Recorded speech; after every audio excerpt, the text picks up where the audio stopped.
अस्सलाम वालेकुम my dear students, this is sir Saad your maths teacher.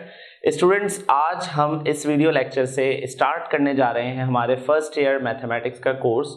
और first year mathematics Sindh board के course में जो सबसे इंपॉर्टेंट चीज़ है इस ईयर वो ये है कि इस सेशन में इस ईयर में आपको न्यू बुक इंट्रोड्यूस करवाई गई है फर्स्ट ईयर मैथ्स की।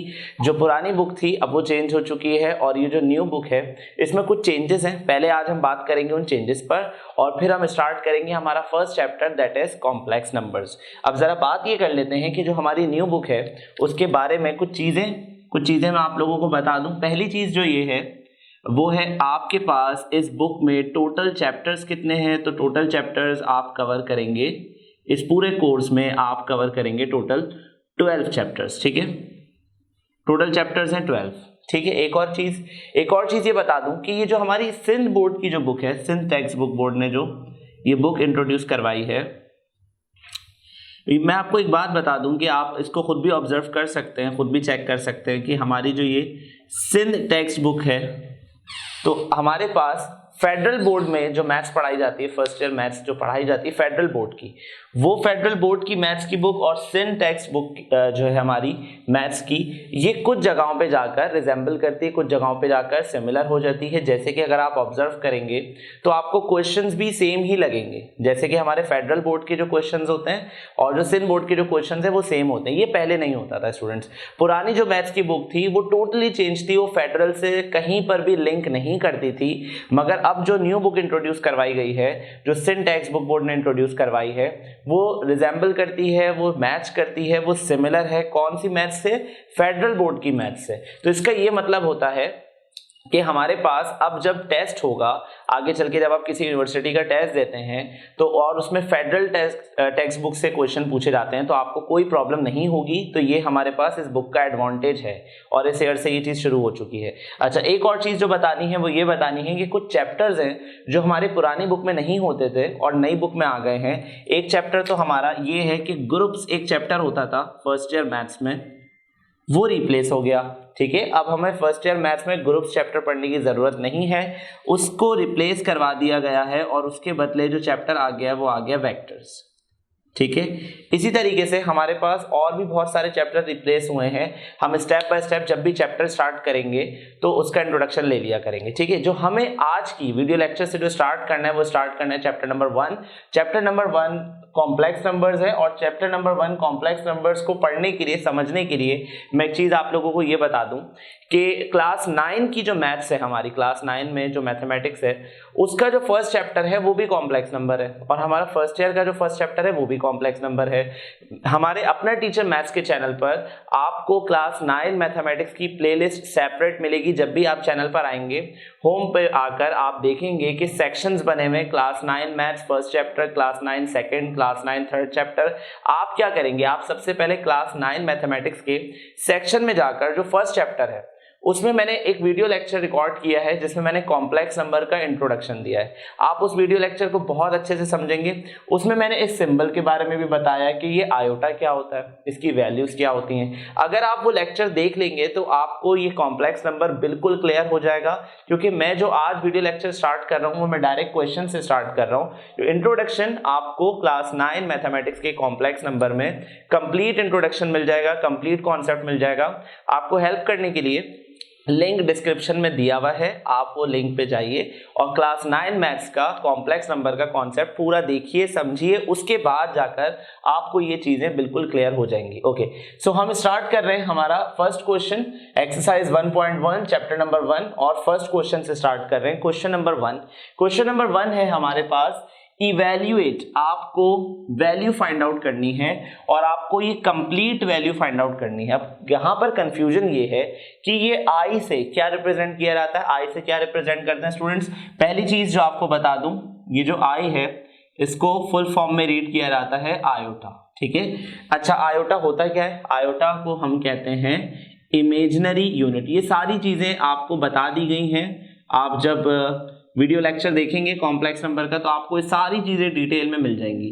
ठीक है, अभी हम इसका सिर्फ शॉर्ट इंट्रोडक्शन ले रहे हैं। आई स्टैंड्स फॉर आयोटा और आयोटा को कहा जाता है इमेजिनरी यूनिट। और ये होता क्या है स्टूडेंट्स, जब भी रूट के अंदर -1 आएगा, अंडर रूट के अंदर जब भी -1 आएगा तो हम उसको रिप्लेस करवाकर आयोटा लिखते हैं, ठीक है। अच्छा, इसकी कुछ वैल्यूज होती हैं, कुछ स्पेसिफिक वैल्यूज होती हैं, वो मैं आपको बता देता हूं। जैसे आयोटा की वैल्यू होती है अंडर रूट -1, इसी तरह से आयोटा स्क्वायर की वैल्यू होती है -1, ठीक है। ये दो वैल्यूज आपको याद रखनी है। फर्स्ट आयोटा की वैल्यू होती है under root -1 and second iota square की वैल्यू होती है सिर्फ -1 के बराबर। अब आपके पास ये पूरा क्वेश्चन है और आपको इसको सॉल्व करना है। अब देखेंगे इसको सॉल्व किस तरह से करेंगे। सबसे पहली चीज ये कि जो क्वेश्चन है आपके पास वो एग्जैक्ट आपने कॉपी कर दिया, आयोटा 10 माइनस आयोटा की पावर 12, ठीक है। इसे सेम टू सेम कॉपी किया है। अच्छा, अब इसके बाद क्या है, हमारे पास आयोटा की यहाँ पर जो पावर है वो 10 है और यहाँ पे जो पावर है वो 12 है। गौर से समझिएगा। और मैंने आपको सिर्फ ये बताया है कि आयोटा स्क्वायर की वैल्यू -1 होती है। मैंने आपको आयोटा 10 भी नहीं बताया, आयोटा 12 भी नहीं बताया। तो क्या हम इसको खुद से फाइंड आउट कर सकते हैं? बिल्कुल कर सकते हैं। ऐसे फाइंड देखिएगा किस तरीके से फाइंड करेंगे। सबसे पहली चीज जो हम करेंगे वो ये करेंगे कि ये जो 10 है इसको मैं ब्रेक करूंगा इस तरह से, 2 × 5 तो 10 बनता है। अब यहां पर एक कंफ्यूजन है, आपके जहन में ये बात आनी चाहिए कि सर ये 5 × 2 भी तो हो सकता है, हम 5 को अंदर कर दें और 2 को बाहर कर दें, ये भी तो पॉसिबल है, तब भी तो उससे 10 बनेगा। स्टूडेंट्स, यहाँ 2 रखने की कोई वजह है, यहाँ 2 रखने की वजह ये है बिकॉज आयोटा स्क्वायर की वैल्यू मुझे पता है, इसलिए मैंने कोशिश करी कि उन्होंने जो नंबर गिवन किया मैंने उसे ब्रेक किया इन टर्म्स ऑफ 2 में ब्रेक करने का एडवांटेज ये है मेरे पास कि अब मैं इस वैल्यू को इस्तेमाल कर सकता हूं, आयोटा स्क्वायर की वैल्यू को यूटिलाइज कर सकता हूं। ओके, एक चीज तो ये हो गई। सेकंड क्या है हमारे पास, माइनस आयोटा की पावर 12। एक चीज याद रखिएगा स्टूडेंट्स, एक होता है होल पावर, इसको होल पावर कहते हैं, ठीक है, और इसको सिर्फ पावर कहते हैं। यहां पर कंफ्यूजन ये है कि अगर आप ये सोच रहे हो कि ये 12 माइनस पर भी है तो ये गलत है। ये 12 सिर्फ आयोटा पर है, माइनस से इसका कोई भी लिंक नहीं है। तो मैं इसको किस तरीके से सॉल्व कर रहा हूं, माइनस को मैंने बाहर रखा, अगेन 12 को मैंने कैसे ब्रेक किया, आयोटा स्क्वायर और उसकी पावर कर दी मैंने 6। आई होप ये बात आपको समझ में आई होगी, बिकॉज 2 × 6 क्या बनता है, 12 बनता है। और 2 में ब्रेक करने की वजह क्या है, बिकॉज आयोटा स्क्वायर की वैल्यू मुझे पता है, इसलिए मैंने इसको इन टर्म्स ऑफ 2 ब्रेक किया। ओके, अब आपने यहाँ पे रेफरेंस देना है। किस चीज का रेफरेंस देना है, आपने लिखना है कि वी नो दैट, हमें बात पता है कि आयोटा स्क्वायर बराबर होता है -1 के, आयोटा स्क्वायर की वैल्यू बराबर होती है -1 के। सो आयोटा स्क्वायर की जगह पर आ जाएगा -1, ठीक है। बाहर पावर क्या है, बाहर पावर है 5 के बराबर, ठीक है। माइनस अगेन आयोटा स्क्वायर की वैल्यू हो जाएगी -1 और बाहर पावर है 6, ठीक है।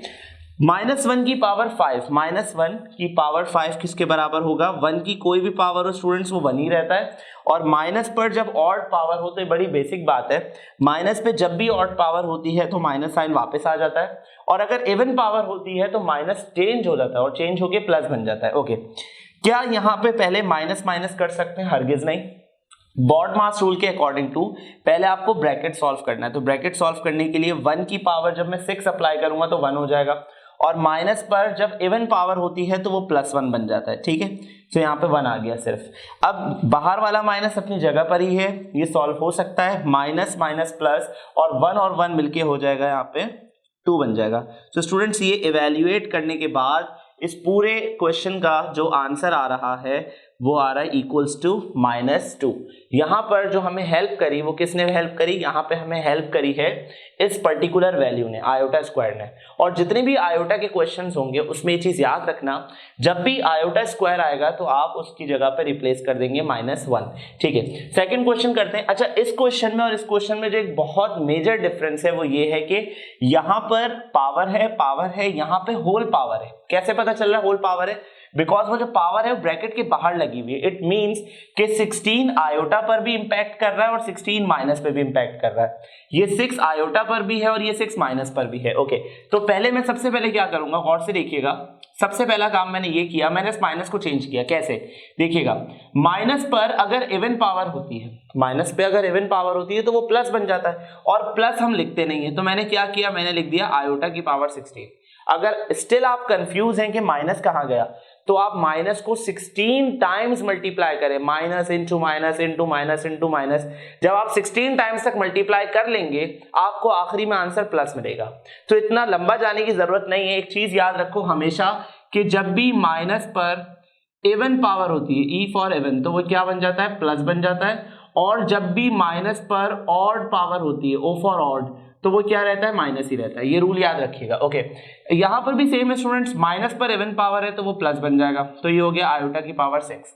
अब गौर से सुने, यहां पर इस क्वेश्चन को सॉल्व करने के दो तरीके। फर्स्ट, या तो मैं इन दोनों आयोटास को कंबाइन कर लूं पहला, या फिर मैं इनको स्प्लिट करके सॉल्व करूं। आयोटा 16 अलग सॉल्व करूं, आयोटा 6 अलग सॉल्व करूं, हो तो जाएगा उससे भी, पर एक दो स्टेप ज्यादा लगेंगे, टाइम ज्यादा लगेगा। अब एक और चीज, आप ये सोचें कि सर आपने बात यहां क्यों डिस्कस नहीं करी। तो स्टूडेंट्स एक दफा हमने सेपरेट करके देख लिया, कुछ स्टूडेंट्स को ये मेथड अच्छा लगेगा। अब हम एक दफा करके देखेंगे कंबाइन, कंबाइन से भी वही आंसर आएगा और सेपरेट करने से भी वही आंसर आएगा। देखिएगा सेपरेट और कंबाइन कैसे कह रहा हूं मैं। यहां पर ये दो आयोटा थे, मैंने इन्हें अलग अलग सॉल्व किया, बाद में कंबाइन कर लिया। ओके, और अब यहां पे मैं इसको पहले कंबाइन करूंगा और फिर सॉल्व करूंगा। अब इसे सॉल्व करने के लिए हमें एक मैथ्स का, एक अलजेब्रा का रूल लगाना पड़ेगा, अप्लाई करना पड़ेगा। वी नो दैट जब बेसिस सेम होती हैं तो मल्टीप्लाई करते वक्त उनकी पावर्स ऐड होती हैं। क्या कहा स्टूडेंट्स मैंने, जब भी बेसिस सेम होती हैं, लाइक अगर लिखा होता है कि y इंटू y, सो हम इसकी बजाय लिख देते हैं y का स्क्वायर। क्यों, यहां पे y की पावर 1 है, यहां पे y की पावर 1 है, 1 + 1 2 के बराबर होता है। सो y into y, y square बन जाता है। अब यहां पर दोनों आयोटा है, मल्टीप्लाई में पावर ऐड होती है, तो ये हो जाएगा आयोटा की पावर 22। 22 कैसे, 16 + 6 22 बन जाएगा। अब मैं इसको सॉल्व करूंगा। सॉल्व कैसे करते हैं, इन टर्म्स ऑफ 2 ब्रेक कीजिए। 2 के टेबल में 22 लेकर आइए। 2 के टेबल में 22 कैसे आता है, 2 × 11 22 बन जाता है। सो यहां पर मैं लिखूंगा आयोटा स्क्वायर और इसकी पावर अप्लाई कर दूंगा 11। सो आयोटा स्क्वायर ऑफ 11, ठीक है। आयोटा स्क्वायर किसके बराबर होता है स्टूडेंट्स, यहाँ पे वैल्यू मैंने लिखी हुई है, आयोटा स्क्वायर बराबर होता है -1 के, और उसकी पावर है 11। माइनस पर जब ऑड पावर होती है तो वो माइनस ही रहता है, तो यहाँ पे ये माइनस ही रहेगा और आंसर आ जाएगा 1, ठीक है। सो हमने ये दो क्वेश्चन सॉल्व किए हैं और ये दोनों क्वेश्चंस किससे रिलेट कर रहे थे, आयोटा की वैल्यू से रिलेट कर रहे थे। ये क्वेश्चंस अभी भी कंटिन्यू है, पूरे एक्सरसाइज में, पूरे चैप्टर में आप इस आई सिंबल को बार बार देखेंगे, तो लिहाजा इसको अच्छा करने के लिए इन दो वैल्यूज को याद कर लें और इनकी डिफरेंट वैल्यूज को कैलकुलेट कीजिए, प्रैक्टिस कीजिए, ताकि आपको ये चैप्टर बहुत इंटरेस्टिंग लगे और अच्छे से समझ में आए। तो इंशाल्लाह नेक्स्ट वीडियो लेक्चर में मुलाकात होगी आप सबसे। अपना ख्याल रखिएगा। अल्लाह हाफिज़।